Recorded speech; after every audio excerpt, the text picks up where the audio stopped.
Hey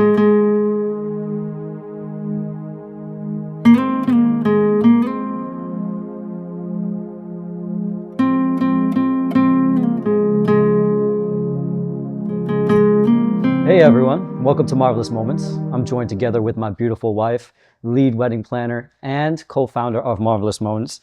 Today we're actually just going to sit down and just actually talk about our wedding story and how that journey actually led us to create Marvelous Moments. So we actually met on Tinder. I think it was Yep. back in September of 2017. I was swiping right, swiping right, swiping right, and she happens to only be my only match. So I matched with her.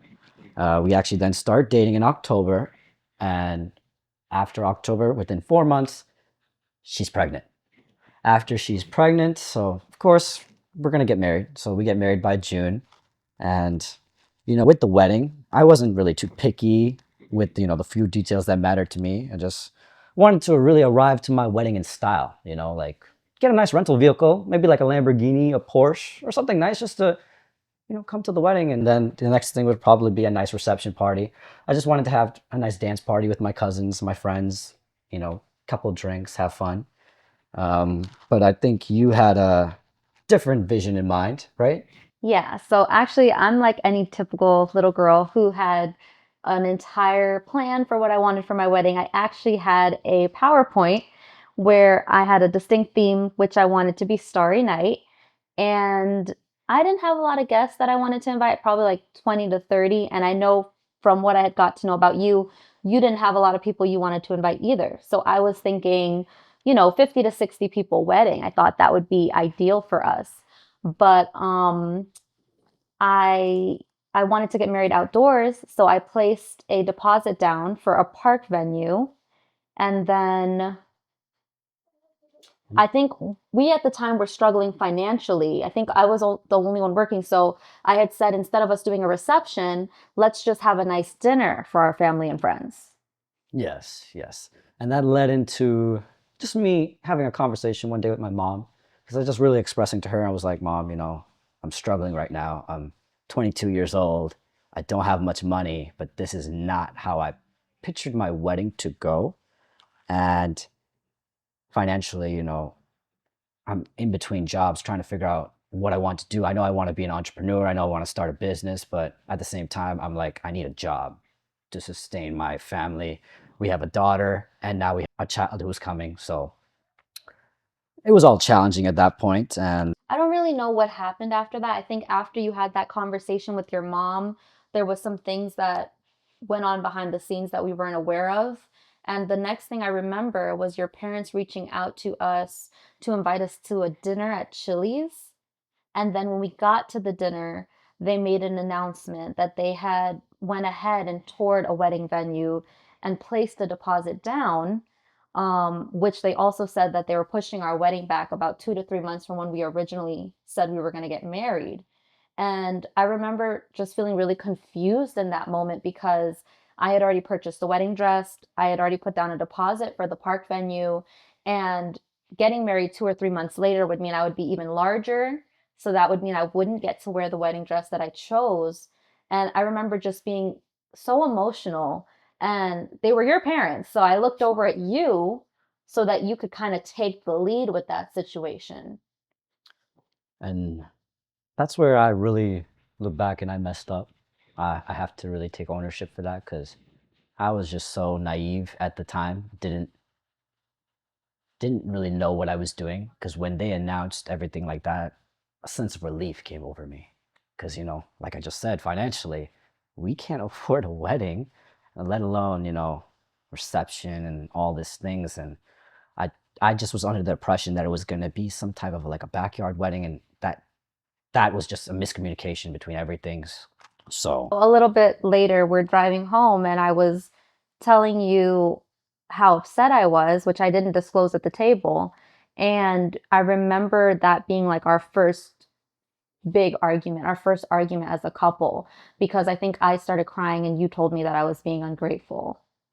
yes, I do remember because of that sense of release, I was like, why aren't you being grateful? We're basically getting our wedding taken care of. But then the moment really hit me that I messed up when we get to the venue that my parents had booked. and the organizer of the venue was asking, "What kind of theme do you guys want?" You know, and I looked at my wife and I was like, "I know we both want Starry Night because we had both talked about, you know, having a Yeah, you Starry had Night really theme." liked the theme. So I looked at her. I was like, "Let's do Starry Night." And she's like, "No, shut up." Yeah, And at that point, I had kind of just submitted to what it was going to be and given up.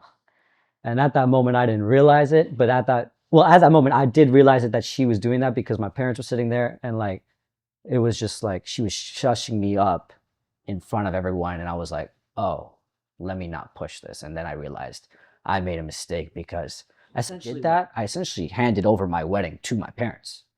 I do remember the friends that did show up, and I do thank the friends that did show up for me because I do remember. But it's like so many other friends didn't show up, you know. I had a whole bunch of family members that I don't talk to today, so all of that played into a factor of really looking back at marvelous moments and how that was created because the wedding was such a big thing for us. Well, I mean, the wedding was actually really important to me, and I think I had given up on it being what I wanted. So at that point, I threw my hands in the air and I gave control over.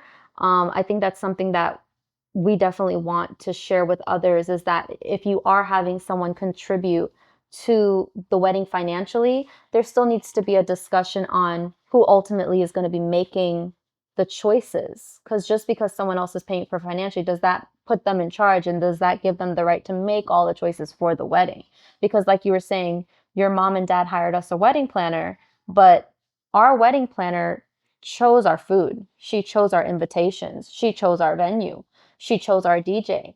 There wasn't really any communication with us. And we even, wanted to do our gender reveal and our wedding cake. And that was something we decided we wanted to make it special to share with our family and friends. But someone in the whole planning process trumped our decision. And even though we had an interactive game set up where our guests were supposed to take a guess that if we were having a girl or a boy, that game wasn't really presented well. When we were doing our cake, which is where we had our gender reveal, it wasn't even really announced correctly that we were doing our gender reveal. So when we cut into that cake and we found out we were having a boy, it's like half of our guests understood what was going on and half of our guests didn't get it because it was told to be hush hush, as though we were supposed to be ashamed of the fact that we were getting married and that we were pregnant. I do remember that moment. I definitely went like this and I cheered and I look at the crowd and half of the crowd's staring at me and like, why is he cheering? They just cut the wedding cake. And I'm jumping up and down. I'm like, it's a boy, it's a boy. So yeah, I definitely remember that moment. That was that was a fun moment though. If you knew at the time what I was cheering about. So overall, I mean, personally, I feel like we had this beautiful wedding that a lot of people would kill for. That's their dream wedding. It just wasn't our dream wedding. Yeah, I would agree for sure. Like, I don't want to seem that I'm ungrateful, but what I've learned with the overall purpose of Marvelous Moments is to retain the couple's vision because that can get lost and misconstrued easily. And whose vision does it become? Like what you said, when somebody contributes, who's controlling the wedding now? Is it the bride's wedding? Is it the bride and the groom? Who is it? The parents of the groom? Is it the parents of the bride? I I would like a direct answer to that question personally, but in my opinion, I always believe it should belong to the couple. And that's why Marvelous Moments is here. We're here to support those couples' dreams. We want to give you the wedding that you desire, whether it's through Cynthia, who can be your lead wedding planner. She'll help coordinate your details, or she can plan the full wedding from start to finish, or whether it's through me as your photographer slash videographer.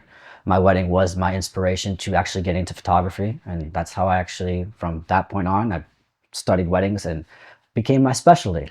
So we would love to make your moments truly marvelous and make you part of our story too and join your story as well. Let's make every moment count together.